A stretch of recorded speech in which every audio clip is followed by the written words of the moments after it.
Baik, sebelum saya mulai, saya mengundang kepada Bapak dan Ibu yang telah hadir di area Rumata Backyard. Silakan untuk mengisi kursi yang telah disediakan di depan panggung, Bapak dan Ibu.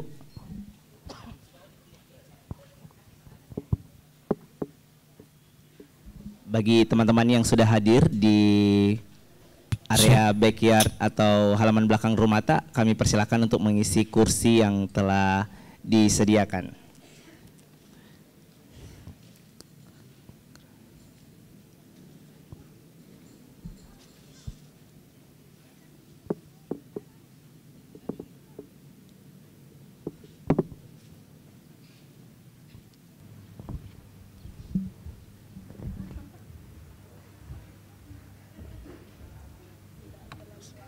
Assalamualaikum warahmatullahi wabarakatuh. Selamat sore semuanya. Apa kabar? Mudah-mudahan kita semua dalam keadaan sehat walafiat. Perkenalkan, saya Adi, dan pada sore hari ini saya akan menjadi moderator untuk kegiatan talk show yang diinisiasi oleh WHO Indonesia yang bertajuk Makassar Kota Sehat. Nah, sebelum saya mengundang pembicara kita pada sore hari ini, saya ingin membacakan sebuah pengumuman bahwa kegiatan ini harap untuk diperhatikan bahwa kegiatan ini mematuhi tata perilaku untuk mencegah pelecehan, termasuk pelecehan seksual pada kegiatan WHO. Baik, untuk membahas masalah Makassar sebagai kota sehat, saya akan mengundang pembicara kita. Pembicara kita yang pertama merupakan petugas profesional nasional WHO Indonesia untuk promosi kesehatan dan penentu sosial kesehatan yang memiliki pengalaman lebih dari 15 tahun dalam perencanaan, pengimplementasian, dan evaluasi proyek kesehatan. Beliau juga memiliki pengetahuan terkait dengan kesehatan, gizi, gender, dan kemiskinan. Mari kita sambut Dr. Francisca Mardiana Ningsih, NPO untuk Determinan Sosial Kesehatan dan Promosi Kesehatan WHO Indonesia. Selamat sore Mbak Siska, silahkan. Ya, di sini Mbak. Baik, untuk yang kedua, pembicara kita ini merupakan Kepala Dinas Kesehatan Kota Makassar yang membawa Makassar meraih penghargaan TOSS, temukan obat sampai sembuh, TBC, atas kemampuan pelibatan aktif multisektor dalam upaya percepatan penanggulangan TBC di Kota Makassar. Penghargaan ini diberikan oleh Kementerian Kesehatan Republik Indonesia pada tahun 2022. Kita sambut Dr. Nur Saida Sirajuddin, Kepala Dinas Kesehatan Kota Makassar. Selanjutnya akan ada 2 orang perwakilan warga Kota Makassar yang merupakan Dewan Lorong Wisata Kota Makassar.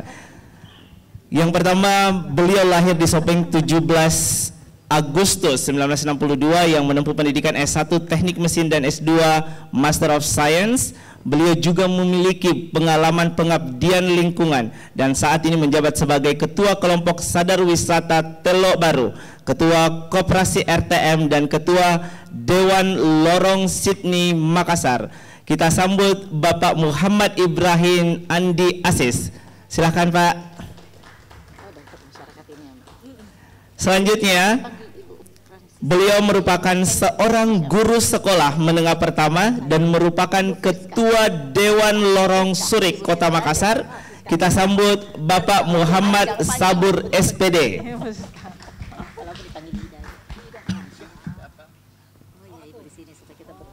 Boleh.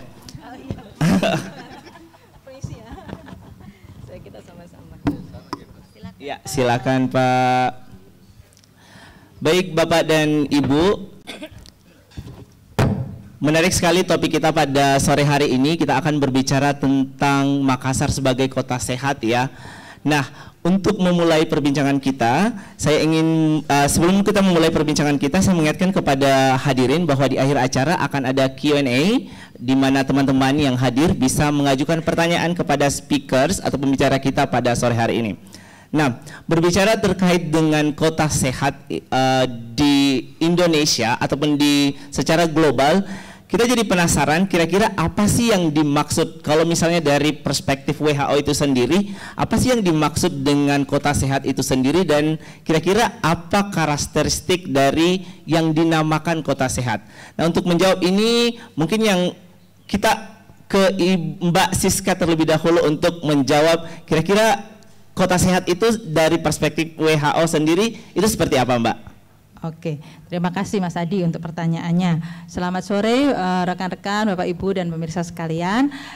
Jadi kalau konsep kota sehat sebenarnya sudah disuarakan oleh WHO sudah cukup lama, ya.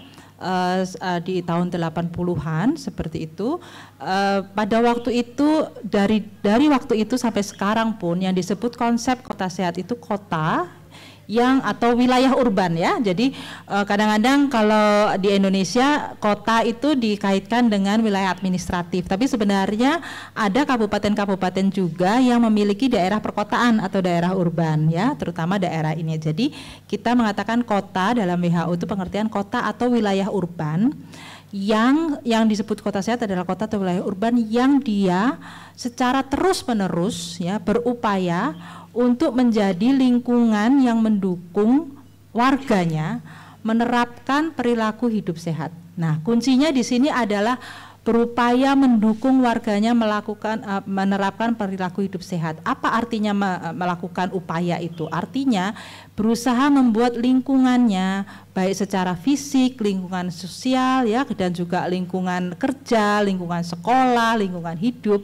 itu sedemikian sehingga membuat orang mudah ketika melakukan nasihat-nasihat yang dinasihatkan, ya, perilaku sehat. Contohnya, orang untuk sehat dia harus berolahraga. Nah, bagaimana caranya supaya kota yang identik dengan lalu lintas yang padat, ya, kemudian tempat tinggal yang sudah padat, yang namanya lahan tidak terlalu banyak, itu bisa membuat tempat orang bisa berolahraga, ya, secara aman, tidak sampai ketabrak, ya, nggak sampai juga kena mungkin bahaya kriminalitas atau yang lain, supaya dia bisa melakukan itu. Dan bukan hanya untuk orang yang sehat, tetapi juga orang yang dengan disabilitas, dengan lansia, seperti itu. Contoh yang lain juga kota yang sehat yang berupaya untuk menjadikan masyarakatnya mampu untuk melakukan perilaku hidup sehat. Itu bagaimana caranya? Orang yang sehat itu dia harus makan yang sehat, gitu, ya. Nah, bagaimana sebenarnya di perkotaan jelas sudah jauh dari tempat pertanian. Untuk mendapatkan makanan yang fresh itu pasti lebih susah. Sekarang bagaimana caranya kota supaya makanan yang sehat, yang segar, yang tidak terlalu banyak diproses oleh pabrikan itu bisa tersedia, bisa diakses, bisa terbeli oleh semua warga masyarakat. Tidak peduli dia berkemampuan ekonomi tinggi atau yang rendah. Nah, jadi itulah yang disebut kota yang sehat, yang berupaya untuk membuat semua masyarakatnya mampu mengambil pilihan-pilihan yang sehat. Makanya dari itu suatu kota sehat itu ciri-cirinya ada keterlibatan lintas sektor. Seperti tadi contoh yang saya sebutkan tidak bisa diselesaikan sama dinas kesehatan sendiri, ya. Dinas kesehatan bisa, Ibu Kadis bisa pusing kalau justru harus memikirkan bagaimana cara bawa makanan ke sini, ya, untuk orang-orang yang bagaimana bikin tempat olahraga, bilang gitu. Bu Kadis pikirkan bagaimana supaya layanan kesehatannya baik, itu aja sudah pusing, ya. Nah, terus belum lagi bagaimana supaya kan anak sekolah. Bagaimana supaya di sekolah anak-anak itu juga tetap dia dapat makanannya sehat, dia bisa tidak terpapar rokok atau sebagainya. Itu kebijakannya adalah kebijakan dari sektor yang lain. Nah, jadi salah satu ciri utama dari kota sehat itu ada kolaborasi lintas sektor. Satu. Terus ciri yang kedua ada partisipasi yang bermakna dari masyarakatnya. Jadi masyarakat itu menjadi jantung dari gerakan kota itu untuk menjadi kota yang lebih sehat. Apa maknanya? Artinya ketika di suatu kota atau di suatu wilayah urban itu masyarakatnya sendiri yang sudah mencetuskan ini kondisi wilayah saya.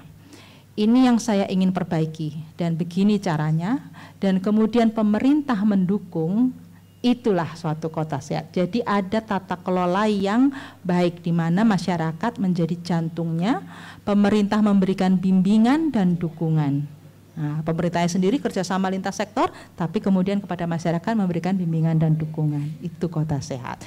Dengan ciri-ciri seperti itu, maka kita tidak bicara soal satu-satu penyakit, tapi semua permasalahan bisa diatasi karena dimulai dulu dari masyarakat dengan kesadarannya, kemudian didukung oleh pemerintah. Ya, seperti itulah kota sehat. Nah, Indonesia sudah menerapkan, sebenarnya sudah memulai kota sehat itu sejak tahun 1980-an juga, termasuk negara-negara awal di dunia yang mengimplementasikan kota sehat. Jadi WHO sangat mengapresiasi Indonesia, pemerintah Indonesia ini termasuk yang istilahnya pengadopsi pertama. Dan yang sampai sekarang pun masih aktif dengan penghargaan penilaian kota sehat ya, setiap 2 tahun sekali ya. Nah itu, dan kita juga bisa melihat di Indonesia itu sejumlah kota itu sudah mampu untuk mendapatkan penghargaan yang tingkat tinggi untuk kota sehat di Indonesia ini gitu ya. Nah, kita apresiasi itu dan kita ingin membuat menjadi lebih jauh lagi, lebih dari penilaian saja seperti itu. Karena itu WHO sekarang sudah mempunyai menstandardisasi istilahnya ya, framework dari sebuah kota sehat. Ada 9 aksi domain yang dilakukan kota sehat seperti tadi yang sebutkan. Jadi ada lintas sektor, dia berupaya untuk menangani ketimpangan, jadi menghilangkan ketimpangan kesehatan di perkotaan itu, dan kemudian ada pelibatan masyarakat. Nah, untuk memfasilitasi atau mendukung negara-negara supaya bisa mencapai standar yang tadi, maka WHO di Asia Tenggara menyelenggarakan yang disebut jejaring kota sehat Asia Tenggara. Maksudnya supaya kota-kota bisa saling belajar, bertukar pembelajaran, bertukar pengalaman ya, pasti ada hal-hal yang sama, yang mungkin permasalahan yang sama, yang bisa ada yang sukses, ada yang kurang sukses, bisa saling berbagi, bukan hanya berbagi antar kota dalam negara, tetapi bisa antar negara seperti itu. Nah, kami sangat berbangga bahwa dari Indonesia sudah ada 2 kota yang ikut di dalam jejaring dan dua-duanya dari Sulawesi Selatan. Nah, itu dia ya. Jadi kota Makassar 1 dan kemudian yang kedua Kabupaten Wajo. Kenapa yang 2 ini masuk gitu ya? Memang secara proaktif dari Pak Wali Kota dan juga dari Pak Bupati Wajo yang proaktif memang mendaftar. Jadi di sini WHO itu membuka untuk semua, dan tapi membutuhkan juga proaktivitas dari pihak-pihak. Jadi dari Kota Makassar, dari forumnya sudah setuju, Pak Walinya setuju ya, dan kemudian didukung juga oleh akademisi. Nah, kami kemudian memberikan dukungan-dukungan teknis untuk bagaimana meningkatkan tadi kemampuan supaya masyarakat bisa mengidentifikasi masalah, kemudian merumuskan solusi didukung oleh pemerintah. Inisiatif model kota sehat yang salah satu yang dilakukan oleh Makassar yang kami sorot itu adalah bentuk lorong wisata gitu ya. Sebenarnya kami mendapatkan banyak inisiatif yang sudah dilakukan untuk kota sehat, banyak sekali. Memang lorong wisata ini unik, dan itu yang kita highlight untuk internasional. Kenapa? Karena satu yang tadi jelas itu ada proses di mana masyarakat dulu memulai ya, inisiatif didukung oleh pemerintah, dan kemudian sifatnya adalah lintas sektor. Di situ nanti kita akan dengar juga langsung ya dari mereka. Nah, itu yang kita ingin highlight supaya bisa menjadi inspirasi oleh kota-kota lain dan wilayah-wilayah urban lain di Indonesia dan juga di luar negeri yang sana ya, mungkin bisa meniru seperti ini atau mengadopsi. Nanti harapannya juga Kota Makassar dan dalam keanggotaannya menjadi jejaring kota sehat juga bisa lihat, oh yang lain mengerjakan apa ya dari kota lain, terus mungkin nanti dipikirkan apa yang bisa diadopsi di sini gitu. Lebih dari itu, kita juga minta Kota Makassar jadi nanti mendiseminasikan ke kota lain di Indonesia. Ini loh yang kita pelajari gitu ya. Nah, jadi itu Mas yang kami dari WHO gambaran globalnya, dan turun ke Indonesia harapan kami seperti itu, dan kami WHO siap untuk mendukung secara teknikal kepada masyarakat maupun pada pemerintah untuk mencapai visi tadi. Terima kasih Mbak Siska. Ini menarik bahwa Makassar sebagai salah satu kota di Indonesia yang masuk ke dalam kota sehat yang diberikan penghargaan. Nah, Salah satu hal yang kita tandai adalah dengan hadirnya lorong wisata di Kota Makassar ini menjadi salah satu bentuk atau penilaian yang sangat unik bagi Kota Makassar untuk dikategorikan sebagai kota sehat. Untuk tahu lebih lanjut di sini ada Pak Sabur ya Pak ya. Silakan Pak Saburna. Pak, ini apa namanya kota sehat sebagai Ketua Dewan Lorong Wisata Surik ya di Kota Makassar, mungkin Bapak bisa menceritakan terlebih dahulu bagaimana sih awal mula kenapa daerah Bapak atau lorong Bapak di antara kurang lebih 1.000 lorong ya yang ada di Kota Makassar yang dijadikan sebagai lorong wisata. Bagaimana sih awal mula lorong Bapak menjadi lorong wisata di Kota Makassar? Ya. Terima kasih atas pertanyaan yang disampaikan oleh Pak Adi.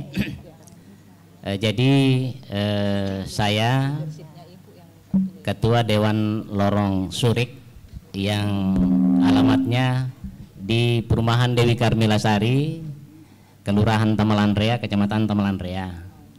Jadi merupakan satu perumahan yang boleh dikata lahan kosongnya tidak ada. Ya. Nah, awal mula munculnya sebelum lorong wisata itu kami warga sudah menanam sayur atau jenis-jenis bunga itu dari tahun 2014. Kemudian penyuluh masuk tahun 2015 dan meminta kepada warga bagaimana kalau dibentuk KWT, kelompok wanita tani namanya Pak. Ya, kelompok wanita tani itu adalah program nasional.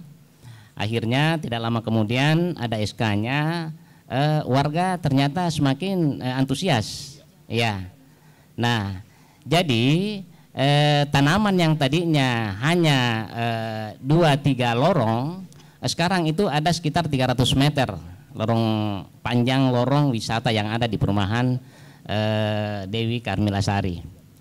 Nah kemudian di samping ada kelompok KWT.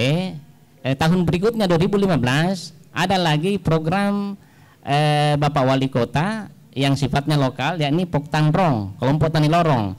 Nah jadi kalau tadinya KWT ini khusus untuk ibu-ibunya atau remaja-remaja putri, maka Poktanrong ini khusus untuk bapak-bapaknya atau remaja putra. Ya, dan itu bantuannya juga cukup lumayan banyak. Jadi bantuannya baik dari untuk KWT maupun Poktanrong itu berupa bibit, kemudian media tanam, pupuk kandang, kemudian polybag, rak-rak, dan sekarang setelah jadi lorong wisata itu boleh dikata bantuan yang ada di dalam itu sudah sekitar ratusan juta barangkali kalau mau dihitung ya. Ya, mengapa? Karena awalnya saja bantuan untuk menanggulangi inflasi dari Bank Indonesia itu 64 juta. Ya. Nah, kemudian ada yang namanya KRPL, Kawasan Rumah Pangan Lestari itu sekitar 50. Ada juga dari pusat semua, Pak. Nah, kemudian ada dari provinsi. Nah, sementara SKPD yang masuk boleh dikata semua SKPD itu ada tanda matanya di dalam. Iya. Tanda mata, misalnya kalau dari ketahanan pangan jelas itu tanamannya, kemudian rak-rak yang bentuk vertikal, kemudian dari dinas perikanan itu ada kolam ikan lengkap dengan ikannya, ikan 2 macam, ada ikan lele, ada juga ikan tawar nila, dan bahkan ada lobster. Jadi ada 3 kolam di situ. Iya. Nah, ada 3 kolam. Lalu dari dinas lain seperti PU, dari dinas damkar, ya, pemadam kebakaran, itu ada bahkan sekarang bukan lagi tabung yang tadinya awalnya hanya tabung yang 6 kilo, sekarang sudah ada sepeda motor VR yang roda 3.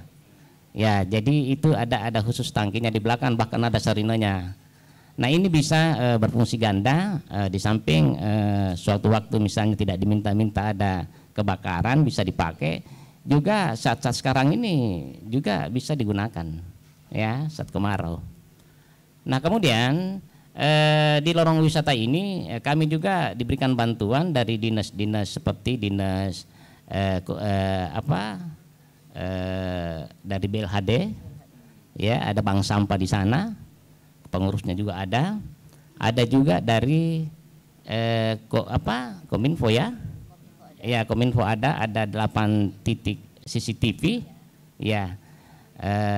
Jadi kami merasa bahwa alangkah ruginya warga kalau dia tidak bisa berbuat dengan bantuan-bantuan yang ada di perumahan kita ini. Ya, nah terkait dengan kesehatan, kami di sana merasakan betul-betul yang namanya kesehatan itu tetap kita utamakan. Itu dari segi penggunaan pupuk dengan pestisida digunakan di sini tetap ada, tapi sifatnya organik, bukan anorganik, ya. Jadi di sekitar wilayah khusus RT 5 itu boleh dikata polusi baik di tanah, air maupun udara, ya patut kita syukuri. Warganya tidak ada yang istilahnya punya penyakit-penyakit yang kebanyakan di pinggiran seperti itu, Bu. Ya. Nah, jadi kembali itu tadi, ya mudah-mudahan dengan bantuan dari pemerintah, kemudian antusias warga, ibu-ibunya dan bapak-bapaknya itu sangat-sangat diharapkan agar keberlangsungan kegiatan lorong wisata ini terus ada, karena dengan sendirinya juga menambah pendapatan warga, Bu. Kenapa? Karena adanya yang dinaungi UMKM ini, industri-industri rumahan itu kan ada banyak macam, ya, baik dari juis sayur-sayuran, markisa, dan ada keripik-keripik, ya, ada keripik-keripik. Nah, jadi seperti itu gambaran luarnya tentang lorong wisata Surik, ya. Baik, berarti terlihat bagaimana sinergi antara pemerintah dengan masyarakat yang bersemangat untuk membangun lorong wisata ini sebagai percontohan menuju kota sehat tadinya, Pak, ya. Kemudian juga yang disebutkan seperti yang disebutkan Mbak Siska tadi, bahwa intersektoral itu multisektoral yang terlibat dalam lorong wisata ini benar-benar terlihat, ada dari Keminfo, kesehatan, pertanian, berarti benar-benar semua sektor memiliki satu visi untuk mewujudkan yang namanya kota sehat. Nah, dari Surik kita akan pindah ke Pak Ibrahim, Dewan Lorong Sydney, ya. Nah, ini saya jadi penasaran, Pak Ibrahim, kenapa sih namanya diambil dari nama-nama dari luar negeri? Ada Surik, ada Sydney. Kira-kira kenapa tuh, Pak Ibrahim? Kalau bisa cerita sedikit, Pak.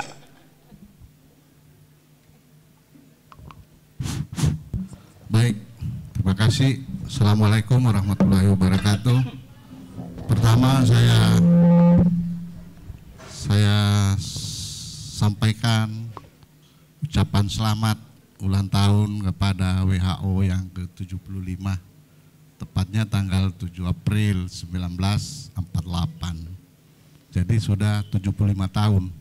Alhamdulillah, apa yang kita rasakan ya sudah seiring dengan perkembangan dunia bahwa kita harus betul-betul sehat, ya. Jadi mengapa Sydney namanya lorong saya? Ya, tadi saya sudah sampaikan Ibu bahwa Bapak Wali Kota sebenarnya menginginkan itu bukan saja di lorong saya, menginginkan bahwa ada putra-putri Indonesia yang studi lanjut di Australia. Mengapa selalu disebut, bahkan digambar di tembok-tembok itu Sydney. Jadi anak-anak muda selalu bertanya, kenapa Sydney ya? Barangkali ada jawaban, kamu pergi sekolah di sana. Oleh karena itu baru-baru ini pernah datang konjeng Australia di tempat itu. Itu juga pertanyaannya, mengapa Sydney? Saya bilang anak muda, remajanya ingin kuliah di Australia. Oh, kalau begitu perlu disiapkan beasiswa. Nah, ini sudah ada tawaran. Jadi apa yang disampaikan tadi tentang lorong wisata ya seperti itu ceritanya. Tetapi harapan WHO tadi saya dengar Ibu bicara bahwa keterlibatan warga sangat diharapkan. Oleh karena itu saya sampaikan di sini bahwa lorong Sydney yang tepatnya ada di pinggir Sungai Teluk, jadi berada di Kelurahan RW 11 Kelurahan Teluk Baru, Kecamatan Panakukan. Di pinggir sungai jadi ada daratnya, ada sungainya. Itu yang kami kembangkan. Mengapa berkembang? Apakah pemerintah langsung mengatakan, kau bikin begini? Tidak. Itu inisiatif dari warga. Mengapa? Ya karena ada namanya program Lorong Garden. Di situ isinya mengatakan manfaatkan wilayah-wilayah yang kosong. Yang kosong itu di pinggir sungai. Apa yang kami lakukan? Yang pertama, membicarakan kepada masyarakat, keterlibatannya. Kita mau bikin begini. Kita bikin gazebo dulu di pinggir sungai, dibilang kotor. Udah pakai orang buang sampah. Akhirnya itulah menjadi tantangan bahwa harus kita bersihkan. Kalau bersih bisa kita dikunjungi, pinggir sungai bisa dikunjungi karena bersihnya. Ya, jadi saya tidak langsung menyerah, langsung pasang gazebo.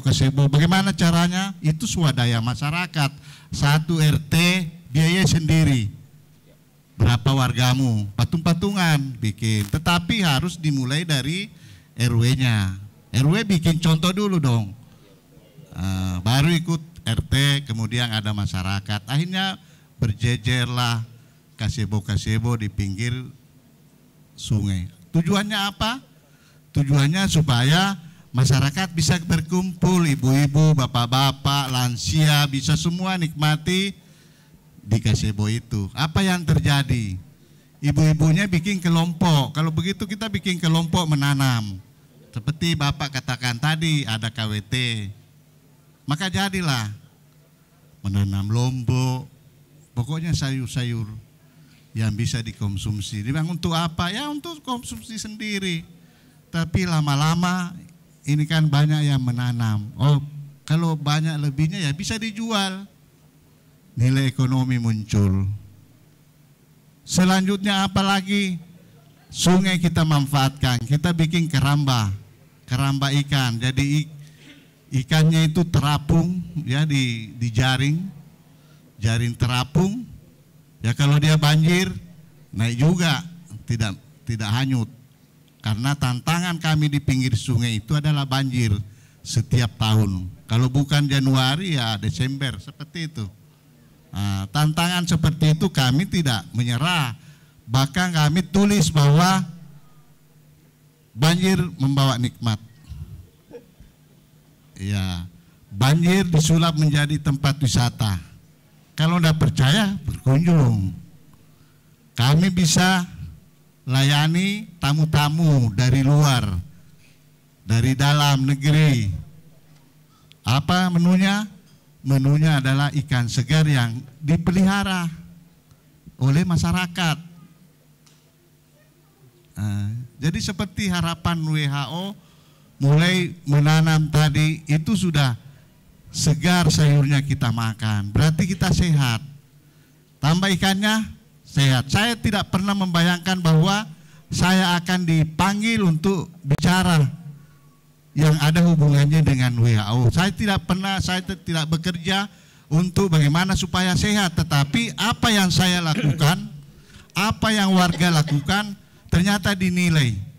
Lingkungan saya bersih, karena masuk lorong wisata, ada wisatanya. Wisata itu harus bersih dan indah. Itu yang yang membuat orang datang. Seandainya kotor, sementara itu ada penilaian. Bahkan pernah dinilai lorong Sydney ini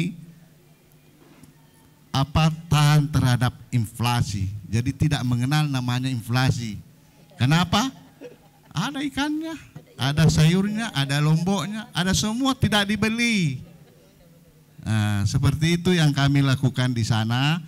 Kemudian berkembang, jadi jangan sampai kita datang itu cari anak muda, ada anak mudanya, tapi belum bekerja, belum, karena masih sibuk barangkali kuliah, tapi lansianya, ibu-ibunya sudah menanam, membersihkan di situ. Bahkan itu ada resto, orang tua yang bekerja, Bu, sebagian.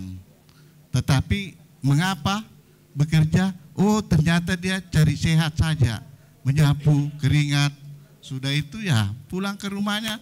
Tetapi saya sebagai penanggung jawab resto lihat, karena ada juga hasilnya, Bu, saya kasih setiap bulan. Oleh karena itu ini masuk dalam pemberdayaan masyarakat. Masyarakat di situ kami pekerjakan, ya alhamdulillah, ya ada yang sudah ada tanggung jawabnya, ada anak dan istrinya.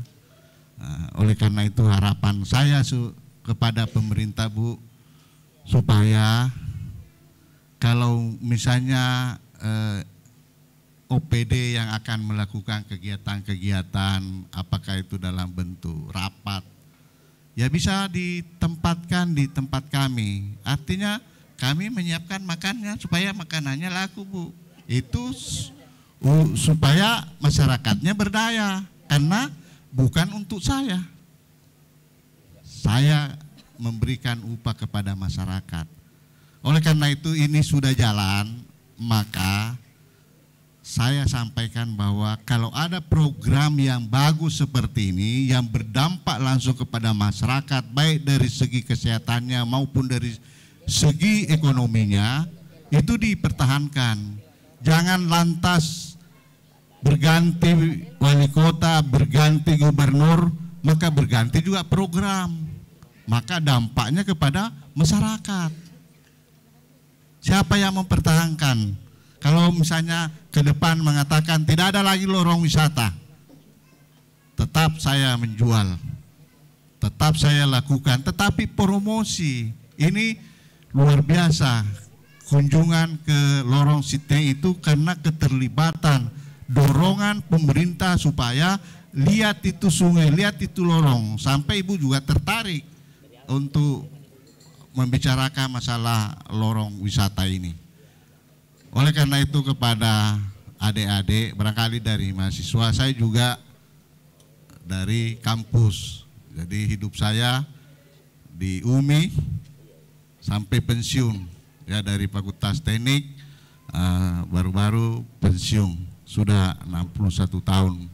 Demikian barangkali sebagai pengantar, mudah-mudahan ada pertanyaan untuk lebih menggerakkan pengembangan lorong wisata ke depan. Terima kasih. Assalamualaikum warahmatullahi wabarakatuh. Terima kasih Pak Ibrahim. Mendengar dari penjelasan Pak Ibrahim dan Pak Sabur, ini mengubah persepsi kita terkait dengan lorong wisata yang biasanya orang mendengar kata wisata itu adalah tempat untuk berekreasi. Tapi mendengar aktivitas kegiatan masyarakat yang ada di lorong wisata tersebut itu merefleksikan bagaimana hidup sehat yang sebenarnya. Menanam tanaman sendiri untuk dinikmati dan dijadikan makanan, terus lansianya bergerak, membersihkan, melakukan kegiatan-kegiatan yang menjadikan mereka hidup lebih sehat. Nah, di sini juga hadir, di tengah-tengah kita telah hadir Ibu Kadis. Nah, Ibu Kadis Kesehatan Kota Makassar, kalau dari perspektif pemerintah sendiri, kira-kira program lorong wisata ini, Ibu, kalau dari Dinas Kesehatan sendiri, kira-kira program-program apa saja yang telah dilakukan oleh Dinas Kesehatan untuk mendukung program lorong wisata ini? Ya, terima kasih Bapak Moderator. Nah, sebelum saya menjawab ya dari moderator terkait dengan apa sih peran serta Dinas Kesehatan selaku OPD terkait di lorong wisata, saya cerita sedikit ya terkait lorong wisata ini. Nah, sebenarnya lorong wisata ini adalah akhir yang sekarang. Di awal itu 2017 kita ada namanya lorong sehat. Lorong sehat bagaimana dari OPD Dinas Kesehatan memaksimalkan pola PHBS sesuai dengan tadi statement Ibu Mbak Sis bahwa WHO menginginkan masyarakatnya memahami terkait dengan pola hidup bersih dan sehat. Dari situlah Dinas Kesehatan masuk sebagai lorong sehat. Setelah lorong sehat kami memantau bagaimana kesehatan di dalam warga tersebut, lorong tersebut, itu maju lagi ke lorong garden. Bagaimana OPD lain masuk seperti pertanian perikanan untuk bagaimana menghijaukan lorong tersebut. Akhirnya masuk, tiba-tiba sekarang ini Bapak Wali Kota menginginkan, loh ayo kita maju ke lorong wisata. Nah lorong wisata semua OPD yang terkait harus masuk di dalamnya. Nah salah satunya kami Dinas Kesehatan di awal dari 2017 sampai sekarang tetap memantau kesehatan di dalam lorong tersebut. Nah salah satunya yang kami lakukan adalah terkait dengan kota sehatnya, pastinya dengan KTR-nya. Kawasan tanpa rokok. Nah kawasan tanpa rokok ini bagaimana kami masuk di dalamnya dengan menyiapkan pondok upaya berhenti merokok. Jadi di setiap lorong itu ada UBM-nya. Karena kan untuk melarang merokok itu tidak bisa, ya. Itu hak mereka untuk merokok. Tapi bagaimana tempat-tempat umum tidak boleh ada asap rokok untuk bagaimana kita menghirup udara yang segar. Maka dibuatlah UBM di setiap lorong, upaya berhenti merokok, yang diinisiasi bahwa kesehatan itu sebelum masuk ke rumah bapak-bapaknya rokok dulu dong di situ supaya tidak terdampak pada anak dan istrinya. Karena dampak bahaya rokok ini luar biasa. Dari segi kesehatan ya pastinya yang pertama bagaimana kita menghindari dari anak 0 sampai 2 tahun untuk terkait dengan penyakit ISPA, ya. Bagaimana juga dengan terkait dengan pneumonia dan PPOK, penyakit paru obstruktif kronik, itu juga yang kita cegah. Jadi, nah untuk KTRI ini kita maksimalkan, apalagi di Perda tahun 2013 sudah ada yang mengatur kawasan-kawasan tanpa rokok. Salah satunya ini untuk lorong, karena lorong kita anggap bahwa dia adalah tempat umum, ya, tempat umum di mana sekarang sudah kita dengar tadi dua narasumber kita terkait dengan bagaimana sih itu lorong wisata yang dimana di dalamnya betul-betul pemberdayaan masyarakat. Nah pemberdayaan masyarakat ini kita sudah melihat dari segi kesehatannya kelihatan, segi penghasilannya pun kelihatan, dan segi kemandirian masyarakatnya pun sudah kelihatan. Nah tadi Mbak Sis sempat menyinggung bahwa untuk suatu kota sehat sangat sulit mendapatkan yang fresh. Nah disinilah kita bisa dapat di Kota Makassar, bisa kita dapat terkait dengan yang fresh seperti sayuran dan lain sebagainya. Dari 1000 lebih lorong yang ada di Kota Makassar yang dicanangkan oleh Bapak Wali Kota, salah dua lorong yang hadir di depan kita ini adalah betul-betul yang kita nilai bahwa di dalam lorong tersebut pemberdayaan masyarakat terkait pola PHBS dari segi kesehatan juga kita bisa maksimalkan. Nah untuk dikatakan kesehatan bagaimana sih kontribusinya, ya kami masuk dari segi pola PHBS-nya, mulai dari pelayanan kesehatannya, ya kami turun ke lapangan dan kami menempel di setiap rumah ini adalah kota sehat, ya rumah sehat. Jadi rumah sehat itu di dalamnya bukan berarti bahwa tidak ada yang sakit, ya. Ada penderita DM tapi terkontrol, ada penderita hipertensi tapi terkontrol, ada yang merokok tapi kami menginisiasi merokoknya jangan dalam rumah, merokoknya di pondok UBM yang sudah kita siapkan. Nah itulah kiat-kiat upaya-upaya yang kami lakukan di mana dikontrol oleh petugas puskesmas yang ada di wilayah. Nah hadirnya dengan adanya Dewan Lorong, ya, Delor namanya ya, dari komunikasinya kami di Delor. Jadi semua SKPD berkomunikasi dengan Delor terkait dengan itu. Jadi di lorong itu tanggung jawab penuh ada di Dewan Lorong, ya semuanya. Nah terkait tadi sempat disinggung oleh Bapak Pak Ibrahim bahwa ayo dong SKPD turun ke lorong untuk sosialisasi atau rapat. Itu kami sudah lakukan. SKPD pun sudah lakukan. Mungkin di tempatnya Pak Ibrahim ini belum tersentuh, kan ada berapa lorongnya Pak, ya. Kita kepala SKPD itu semua turun ke lorong di mana binaan masing-masing itu kita melakukan rapat. Dengan adanya kita rapat, otomatis UMKM yang ada terkait dengan produk makanan itu mereka siapkan pastinya kita membeli, ada lagi pemasukan buat lorong. Jadi memang ini lorong wisata luar biasa. Lorong wisata ini adalah bagaimana betul-betul Kota Makassar memperlihatkan kepada dunia bahwa ini lorong wisata yang bisa dikunjungi domestik maupun internasional. Ya pastinya itu sudah kelihatan di dua lorong ini yang luar biasa. Mungkin saya tahu bisa dari WHO berkunjung ke sana yang kita melihat betul-betul pemberdayaan masyarakat dan bagaimana pola PHBS sudah dimaksimalkan di lorong-lorong tersebut. Nah kalau kita melihat bagaimana kondisi kesehatannya, nah itulah tadi tetap kami memantau.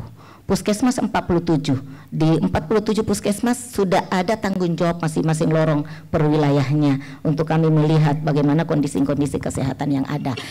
Alhamdulillah dengan hadirnya lorong ini artinya kami lebih spesifik melihat terkait kesehatan. Karena kami cuman menginstruksikan ke semua puskesmas lorong wisata yang seperti lorong wisata A misalnya atau B ini bagaimana terkait dengan pola penyakit yang ada di dalam, bagaimana terkait lingkungannya, sanitasinya dan lain sebagainya. Itu dilaporkan per trimester untuk kami di Dinas Kesehatan untuk pemantauan pola PHBS yang ada di setiap lorong. Jadi ini lorong 1000 ini memang sudah ada di wilayah masing-masing puskesmas. Jadi lebih mengspesifikkan lagi. Karena kalau di awal lorong wisata lorong sehat ini tidak semuanya dulu, Bu. Di lorong wisata ini baru langsung kita bahas semuanya. Di lorong sehat dulu itu hanya beberapa yang kita ambil karena itu merupakan percontohan aja di 15 kecamatan di 153 kelurahan.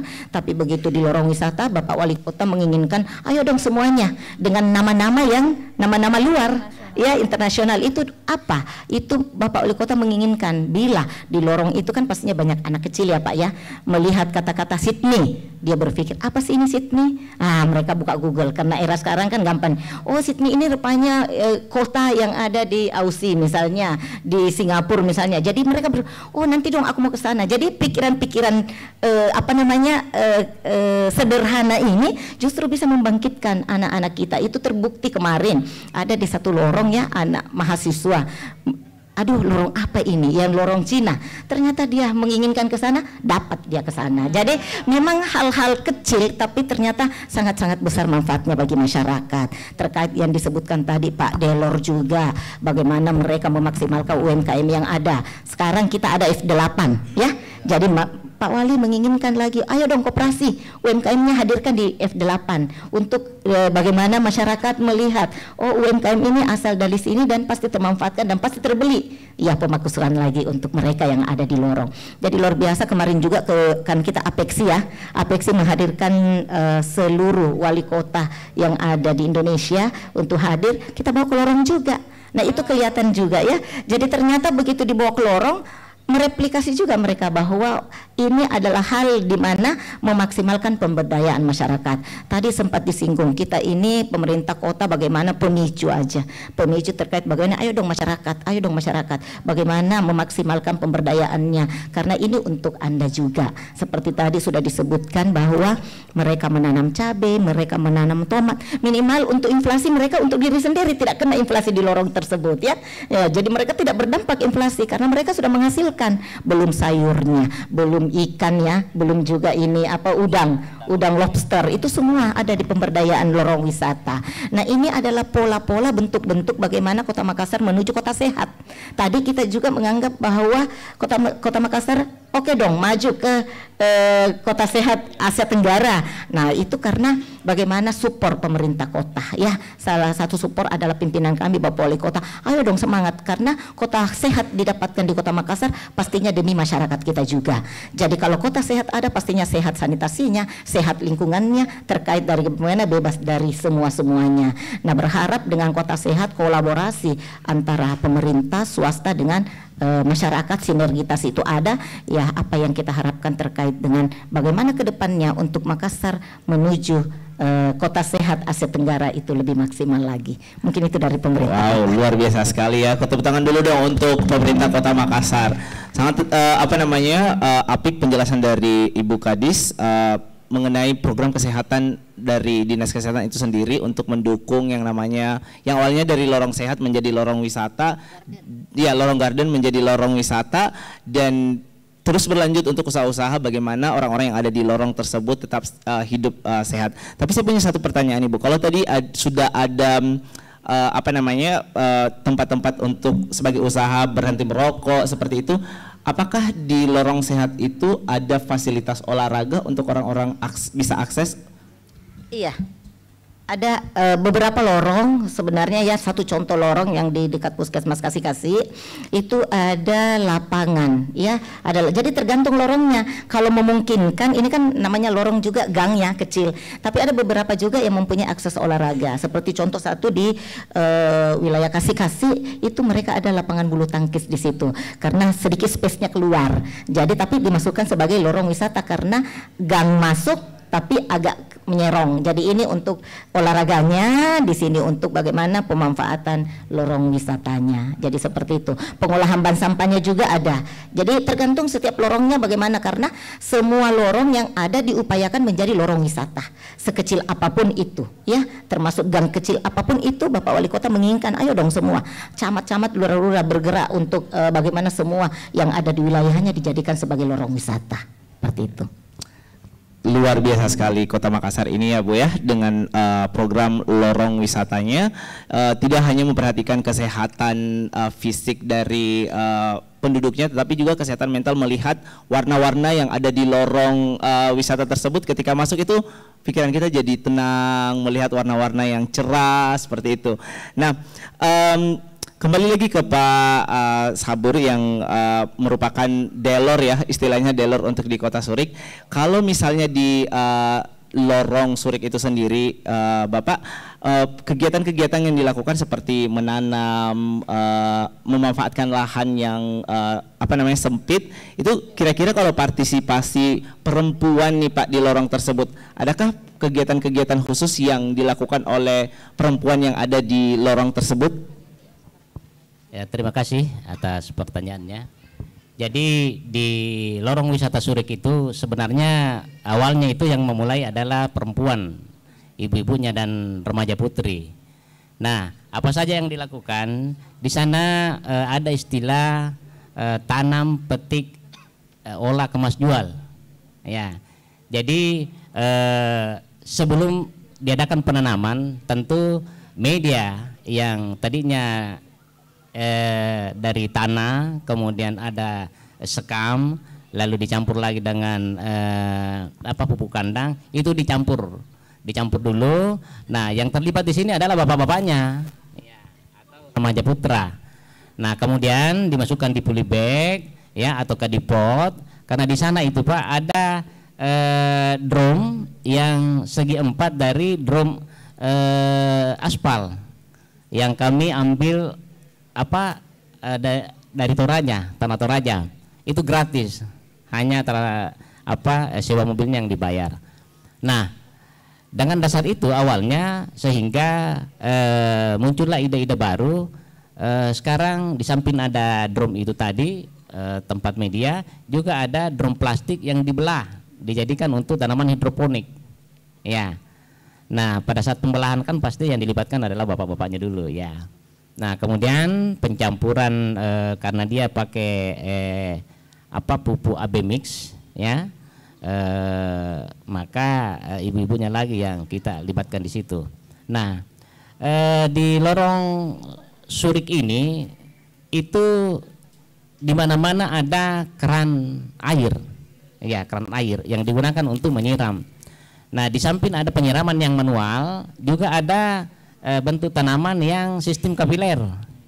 Jadi tanaman itu dari pipa-pipa jadi polybag, di atas pipa itu baru ada sumbunya. Ya. Nah, yang ketiga ada yang pakai sistem aplikasi. Jadi ada 2 tempat di sana.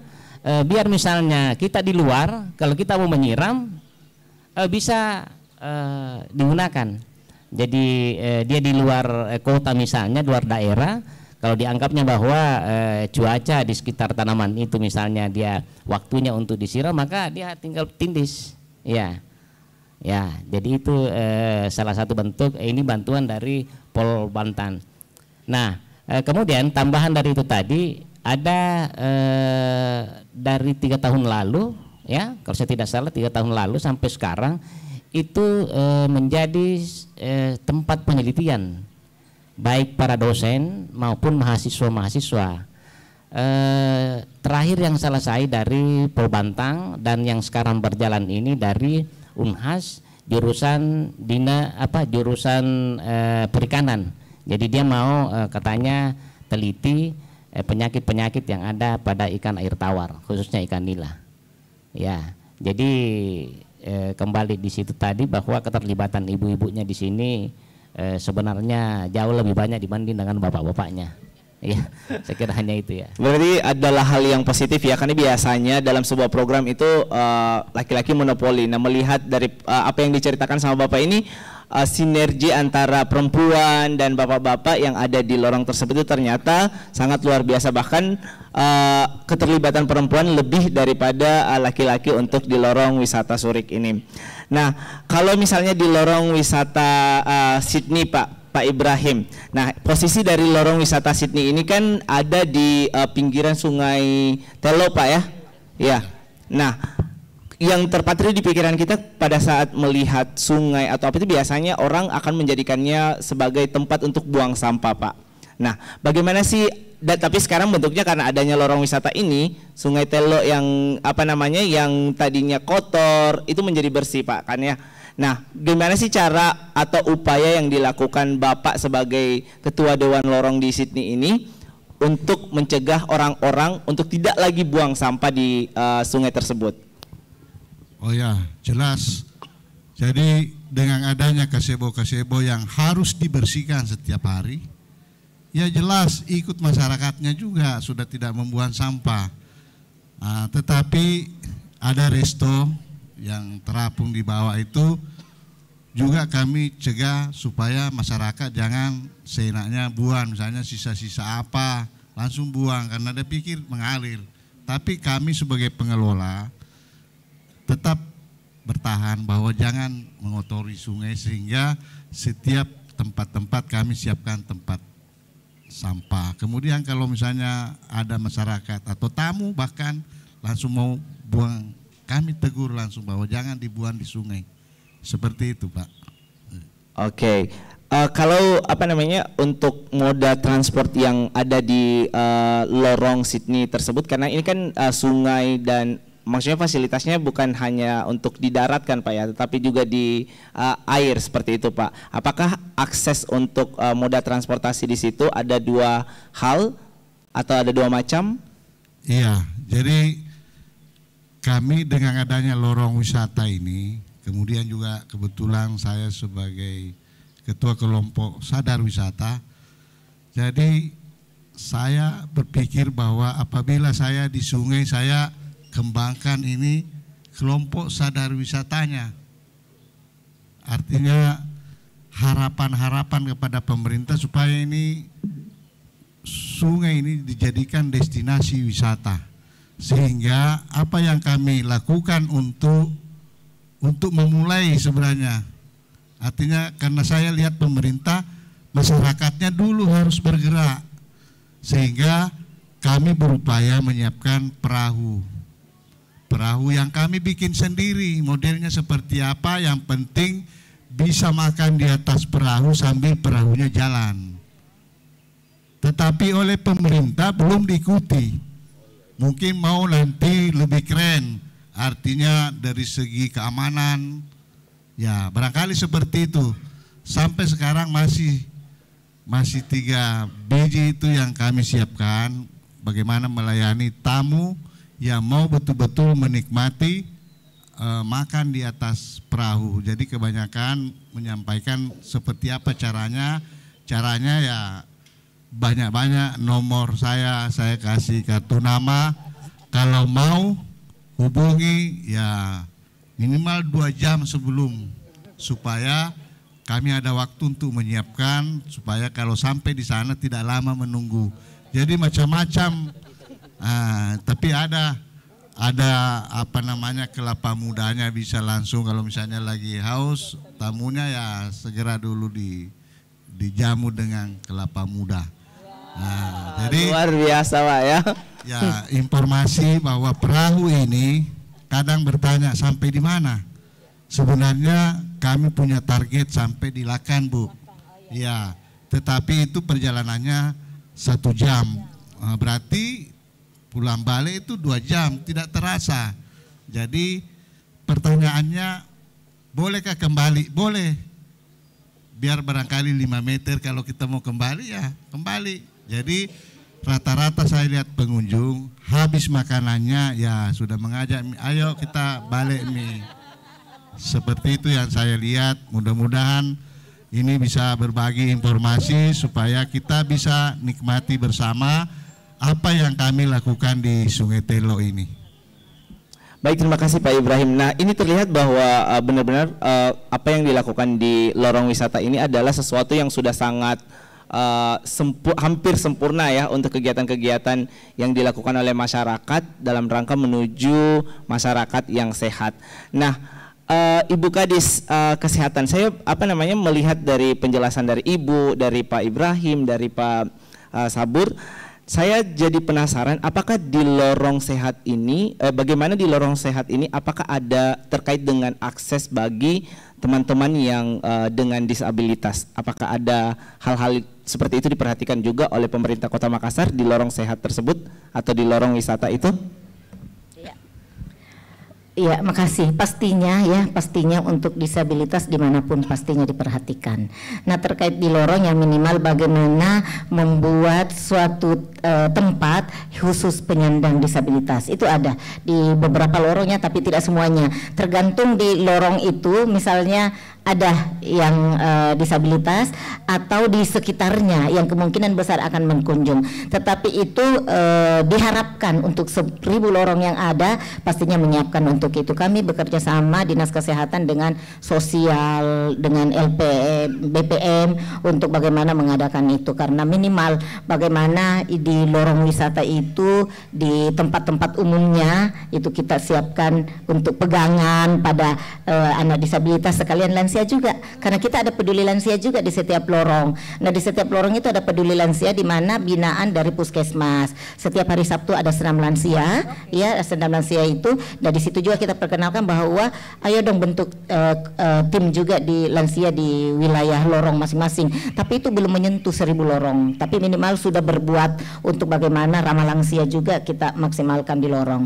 Nah, untuk disabilitas pastinya kita ada juga. Tapi itu tadi belum menyentuh untuk 1000 lorong. Cuma beberapa lorong yang ada, tapi pemerintah kota menginginkan ayo dong semua lorong, karena ini bagaimana kita memperhatikan disabilitas, karena pelayanan untuk disabilitas yang ada di layanan kesehatan itu sudah maksimal. Bagaimana untuk yang di lorong, karena kan ini lorong merupakan kunjungan ya, kunjungan lokal maupun internasional ya, bisa jadi pada saat kunjungan internasional dari luar ya ada penyandang disabilitas juga yang ikut. Nah, ada juga penyandang disabilitas, pastinya jadi tempat-tempat umum pastinya untuk akses layanan disabilitas itu dipikirkan pemerintah kota, tapi itu tadi belum semuanya. Ya, baik, berarti program lorong wisata ini benar-benar adalah program yang inklusif, memperhatikan baik dari segi gender maupun keadaan dari masyarakat, seluruh lapisan masyarakat. Baik teman-teman, menarik sekali perbincangan kita pada sore hari ini. Saatnya saya akan membuka Q&A, tanya jawab. Kita untuk sesi pertama kita menerima 2 pertanyaan ya. Jadi bagi teman-teman yang ingin bertanya dipersilahkan untuk sesi pertama. Apakah ada yang ingin bertanya untuk ini, dan kita akan memberikan tote bag ya. Oh iya, silahkan Mas. Silakan Mas.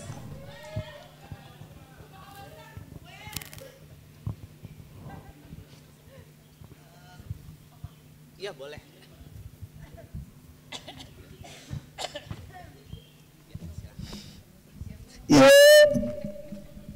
Ya, terima kasih atas kesempatannya. Pertama, perkenalkan saya Walhiswandi, biasa dipanggil Wel. Terus juga saya tadi sangat senang mendengar dari Kepala Dinas dan dari WHO dan juga dari Dewan Lorong.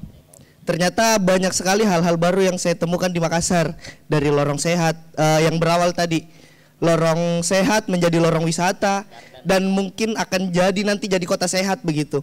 Sangat peduli, dan juga Dinas Kesehatan ternyata sudah peduli dengan fasilitas olahraga. Bahkan tadi di akhir tentang peduli terhadap teman-teman disabilitas.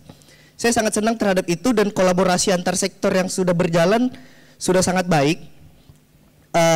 Tadi di lorong Sydney juga di pinggiran Sungai Teluk juga sudah sangat maju dibanding yang lainnya, tapi kan itu berbicara di satu wilayah tapi tidak berbicara ke hulu.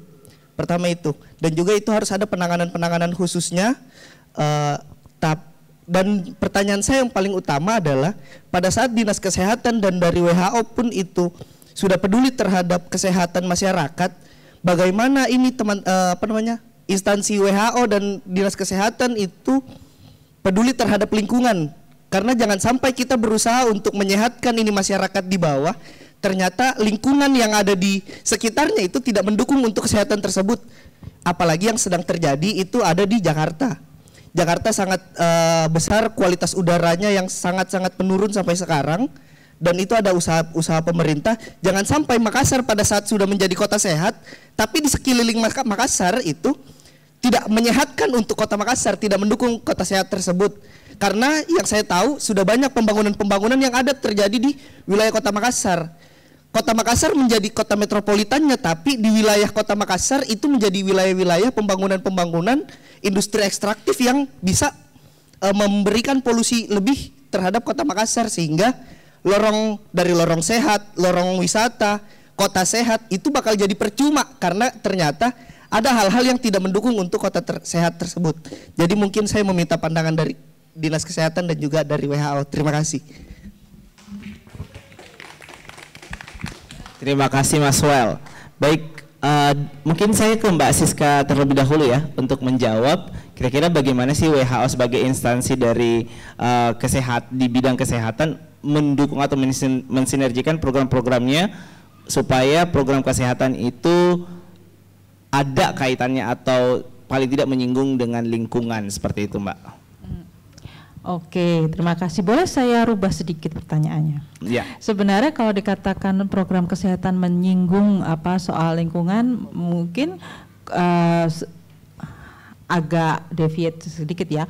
Jadi yang namanya kesehatan itu memang determinannya ya. Jadi yang faktor-faktor yang menentukan kesehatan individu itu bukan hanya layanan kesehatan, bukan hanya akses atau kualitas layanan kesehatan, tapi lebih banyak lagi justru adalah faktor sosial, ya, itu yang disebut determinan sosial kesehatan, termasuk di dalamnya adalah pendidikan, akses pada rumah yang sehat, akses kepada makanan, seperti itu. Kemudian determinan lingkungan. Lingkungan di sini termasuk adalah lingkungan alam, ya, air, udara, tanah, dan juga lingkungan buatan atau built environment. Artinya bangunan-bangunan fisik ini, bangunan ini bagaimana bangunan itu bisa membuat orang menjadi tetap sehat atau malah menjadi sakit. Ada yang namanya sick building, ya, seperti itu. Nah, itu dan kemudian ada satu lagi determinan yang sangat penting adalah determinan komersial. Nah, atau faktor penentu komersial. Yang disebut faktor penentu komersial ini adalah semua aktivitas komersial, ya, termasuk industri dan komersil itu yang bisa mempengaruhi kesehatan manusia baik secara positif maupun negatif, ya, termasuk di dalamnya proses produksi.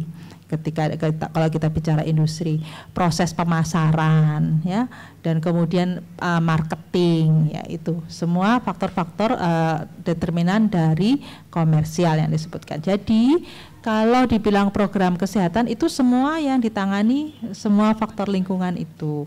Nah, kalau tadi menanggapi pertanyaan ini, sebenarnya kami memang WHO dan juga dari pemerintah Indonesia mendorong apa yang disebut dengan kebijakan kesehatan pada semua kebijakan atau health in all policies. Artinya di dalam penyusunan kebijakan, baik kebijakan sektor kesehatan maupun sektor yang non kesehatan, itu dipertimbangkan dampak pada kesehatannya, seperti itu. Nah, ini yang kita dorong dan jadi nanti seharusnya dalam setiap program-program yang dilakukan oleh semua sektor itu bisa berdampak positif kepada kesehatan atau minimal tidak berdampak negatif kepada kesehatan individu.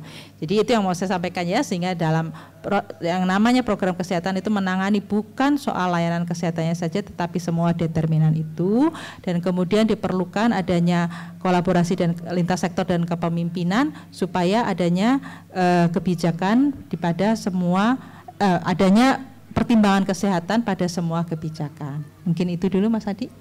Baik, terima kasih Mbak Siska. Kalau dari Ibu Kadis gimana nih Bu? Iya, sebenarnya sih sependapat dengan Mbak Siska, ya. Bagaimana kebijakan itu melihat dampak kesehatannya. Nah, terkait dengan yang dibahas tadi ya, contoh Jakarta sekarang polusi. Nah, itulah tadi kembali ke kebijakan berdampak pada kesehatan. Nah, kalau dari segi kesehatan ya dampaknya saja yang kami atasi. Ya, dari dampaknya yang kami atasi minimal apa yang terjadi di Jakarta itu bagaimana kami dari segi kesehatan itu menyerukan ke masyarakat untuk ayo dong pakai masker. Itu salah satunya pasti ya.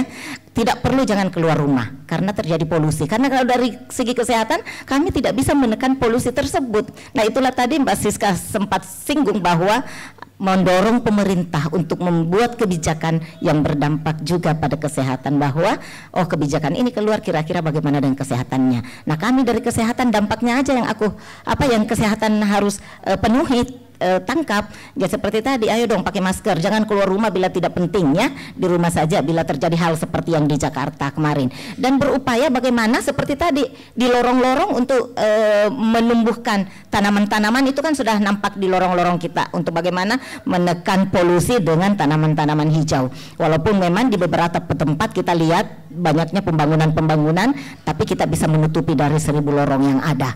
Nah, itu mungkin untuk Kota Makassar ya. Jadi dari kesehatan sekali lagi Pak, bagaimana dampaknya yang kami harus maksimalkan, sinergitas dengan masyarakat itu yang ada di kesehatan.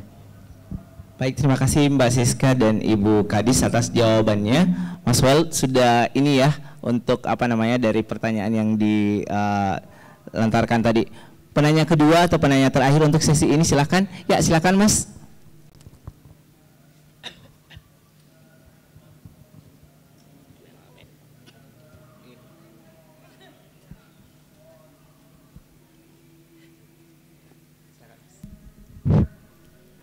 Oke, tes. Oke, langsung saja.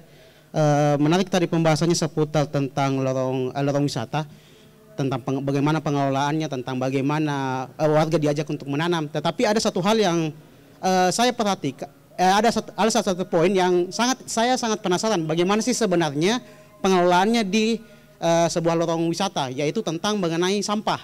Nah, kalau kita melihat di Makassar, pengelolaan sampah itu kan masih kurang efektif, maksudnya cuma sekadar dikumpul, kemudian langsung dibuang saja di denunya. Apakah kemudian di lorong wisata itu, apakah ada semacam edukasi untuk sampahnya, utamanya di sampah rumah tangga, dan bagaimana juga langkah-langkahnya dinas kesehatan dalam hal ini untuk bagaimana bisa memberikan pemahaman kepada masyarakat tentang sampah-sampah ini, bagaimana pengelompokannya, bagaimana bahayanya ini sampah rumah tangga yang tidak ditangani dengan baik dan semacamnya.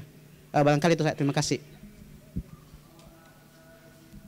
Nah, mungkin orang yang tepat untuk menjawab adalah dua delor kita ya, terkait dengan pengelolaan sampah yang ada di lorong wisata tersebut.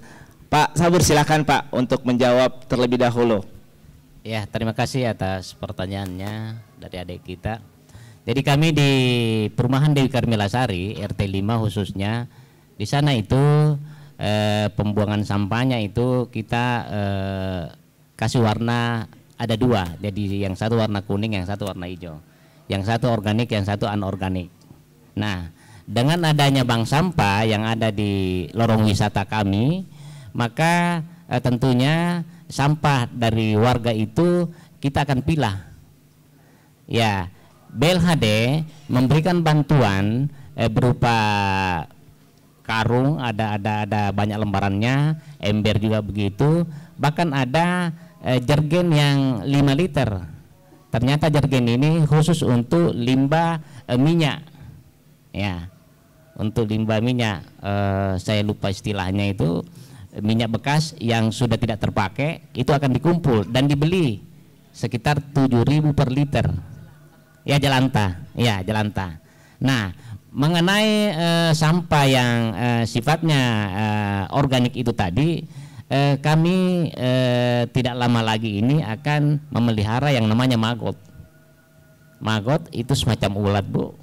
Ya, yang peruntukannya bisa ternak, bisa ikan, bahkan minyaknya menurut informasi, karena saya juga belum tahu persis, itu bisa bahan make up. Katanya ya.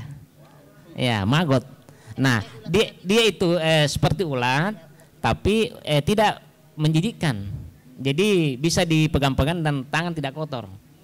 Nah, ini maggot kalau kita pegang ada waktunya itu, ada umur berapa, 2 minggu, sekitar 2 minggu kayaknya ya akan bagian luarnya itu akan mengering dan ternyata bagian dalamnya itu akan jadi kupu-kupu nantinya. Ya, jadi untuk pakan ikan atau pakan ternak seperti bebek, ayam itu pada saat mudanya. Ya. Nah, insya Allah kedepannya kami akan pelihara itu agar sampah-sampah yang anorganik, sisa-sisa makanan ini, sayur-sayuran, buah-buahan itu tidak akan terbuang lagi. Ya, jadi saya kira seperti itu yang bisa sampaikan. Terima kasih. Ya, terima kasih Mas. Sebelum saya ke Pak Ibrahim, ini ada pengumuman Bapak dan Ibu yang pemilik mobil BRV warna merah dengan nomor polisi 1842, mohon untuk dipindahkan. Ya, baik Pak Ibrahim, apakah hal yang sama juga dilakukan di lorong Sydney terkait dengan pengolahan sampah? Jadi ada persamaan. Awal daripada penanganan sampah, kami punya kontainer awal. Tetapi karena lorong wisata ini sudah sering dikunjungi dan kontainer itu sudah mengganggu baunya, oleh karena itu kami minta supaya diganti. Gantinya apa? Dijemput langsung. Tetapi sebelum itu ada yang nikmati. Jadi pada saat dibuang di kontainer ada pemilah. Jadi plastik gelas-gelas plastik itu dipisah. Itu jadi uang. Nah, setelah tidak ada lagi itu, artinya ini dijemput langsung, tetap dia buru itu. Jadi harapan penyampaian kepada warga bahwa yang plastik dipisahkan. Walaupun tadi Bapak sampaikan bahwa ada tempat sampah warna kuning dengan biru, ya, tapi tidak cukup untuk semua warga. Jadi hanya tempat-tempat tertentu saja yang disiapkan di situ. Kemudian solusinya supaya tetap terpisah, disampaikan kepada masyarakat bahwa untuk sampahnya dipisahkan kantongnya, karena ini ada jemputan langsung, gantung saja di pagar. Jadi di pagi hari itu sudah ada jemputan, tetapi jangan dikeluarkan dulu pada malam hari karena anjing berkeliaran. Jadi digantung seperti ini bisa robek-robek itu kantongnya. Seperti itu keadaan kami di lorong Sydney, sehingga kelihatan tidak ada sampah yang berkeliaran. Seperti itu. Makasih. Oke, Mas, jadi pengolahan sampah di dua lorong ini sedikit ada persamaan terkait dengan pengolahannya. Sampahnya dipilah, kemudian pengangkutannya juga dilakukan secara menyeluruh, ada yang di pagi hari untuk di lorong Sydney tersebut. Jadi sejauh ini untuk pengolahan sampah di kedua lorong ini sudah sangat luar biasa seperti itu. Mungkin mau ditambahkan Bu terkait dengan pengolahan sampah? Ya. Iya, dari tadi juga sempat disinggungnya bagaimana Dinas Kesehatan. Nah, kalau kita dari Dinas Kesehatan pastinya memperhatikan itu juga karena ada di 5 pilar STBM, sanitasi total berbasis masyarakat. Jadi bagaimana Dinas Kesehatan minta atau mengajar masyarakat untuk memilah sampah rumah tangga, yang mana sampah plastik, yang mana sampah organik dan anorganik, dan bagaimana memanfaatkan bank sampah yang ada di lorong tersebut. Nah, ini yang menjadi kiat kami yang 5 pilar STBM ini, karena salah satunya juga pengelolaan sampah yang dari Dinas Kesehatan. Tadi sudah dijelaskan sama kedua Bapak yang di lorong bahwa sudah ada pemilahan sampah. Jadi artinya kalau pemilahan sampah rumah tangga itu sudah dilakukan, jadi pastinya minimal yang diangkut ke TPA. Ya, seperti itu.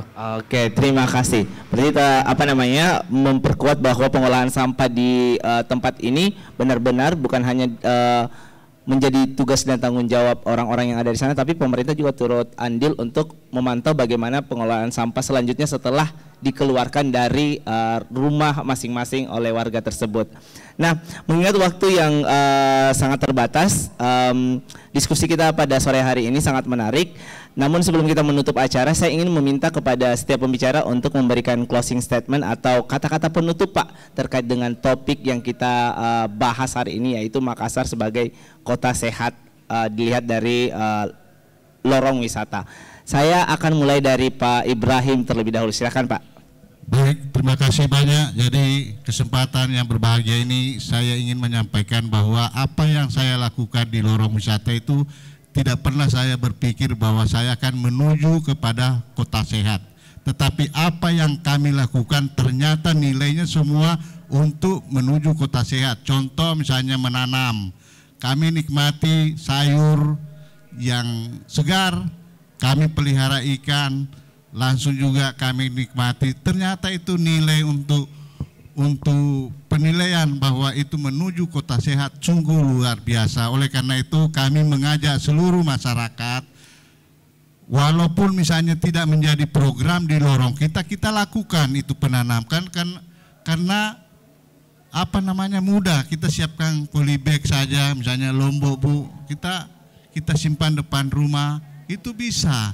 Tapi kalau sudah misalnya 1-2 tetangga yang lakukan itu, maka itu akan menjadi dorongan, mari kita menanam. Seperti itu harapan kami kepada generasi muda. Ini generasi muda banyak yang ikut supaya bercerita kepada ibunya kalau pulang nanti. Kemudian titip pesan kepada Ibu Dinas, Kepala Dinas Kesehatan, tapi yang terkait dengan pendidikan Bu. Jadi suatu waktu ada anak SD dibawa pergi di lorong wisata oleh gurunya. Saya bilang, apakah ini program pemerintah? Dia belum, bukan. Kami mau memberikan pembelajaran kepada anak-anak bahwa cintailah lingkunganmu seperti ini. Maksudnya kita lihat tanaman yang subur. Nah, itu mulai dari SD dibawa ke situ ramai. Jadi saya berpikir mengapa pemerintah kota tidak melalui dinas pendidikan, ya artinya walaupun bukan kurikulumnya, tetapi ada program yang mengharuskan misalnya kelas berapa harus dibawa ke lorong Sydney supaya kita lebih hidup.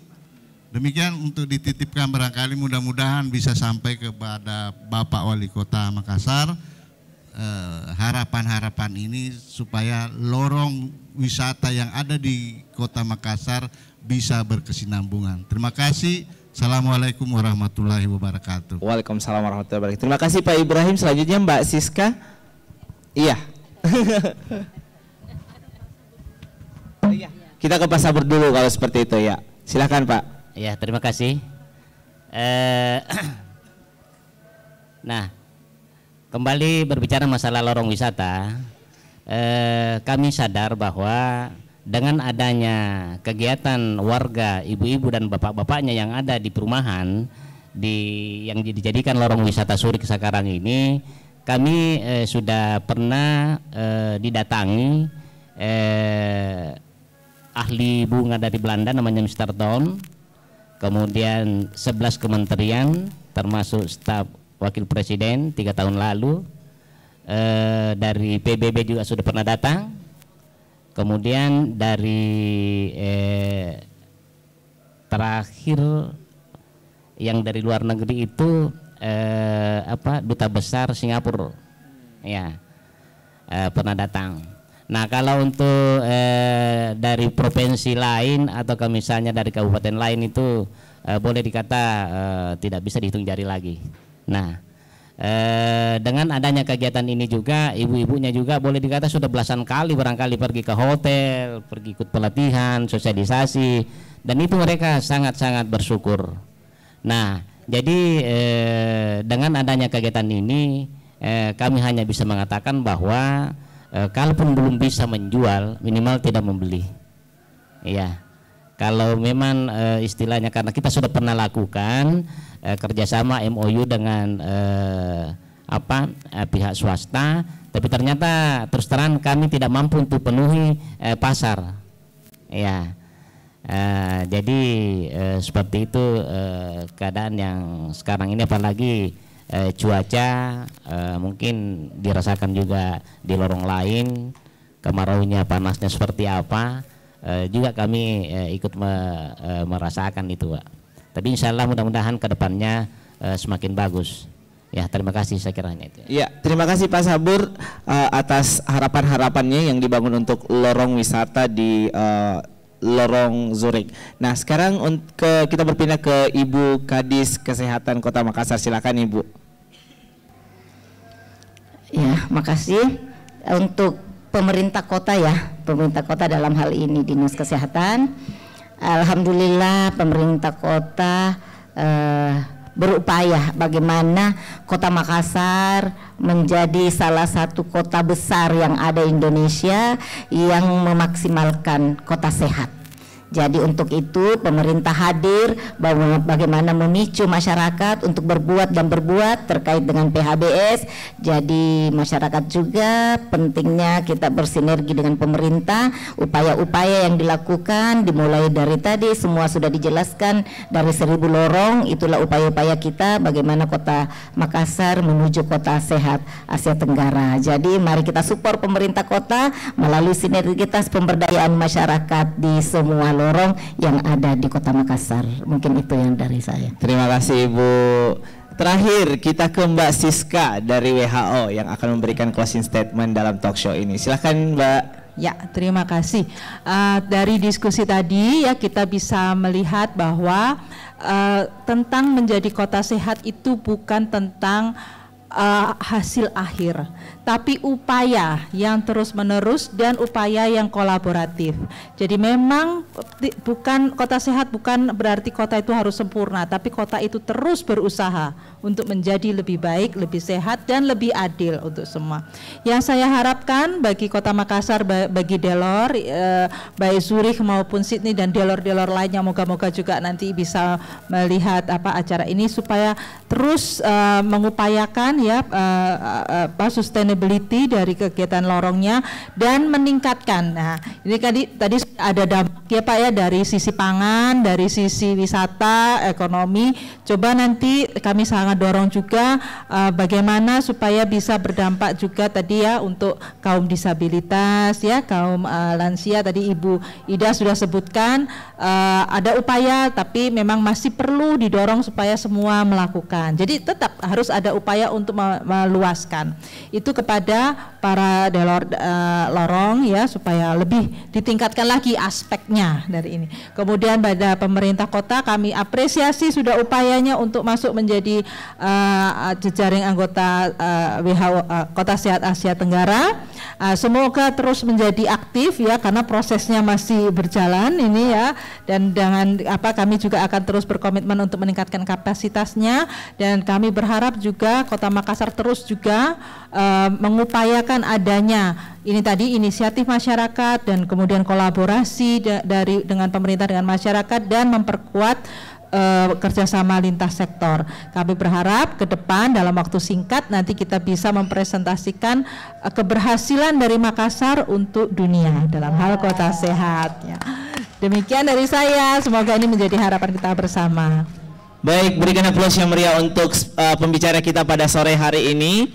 Luar biasa sekali atas pengalaman dan ilmu yang dibagikan kepada kita semua pada sore hari ini. Sebagai kesimpulan bahwa upaya untuk menjadi kota sehat itu dibutuhkan sinergi antara masyarakat dan pemerintah dan kolaborasi antara semua sektor yang ada dalam kota tersebut. Dan Makassar telah dan akan selalu melakukan hal tersebut menuju kota sehat di Asia Tenggara. Terima kasih atas kehadiran teman-teman sekalian, dan saya Adi pamit undur diri. Mohon maaf atas segala kekurangan dan sampai jumpa di talk show berikutnya. Sekian, assalamualaikum warahmatullahi wabarakatuh.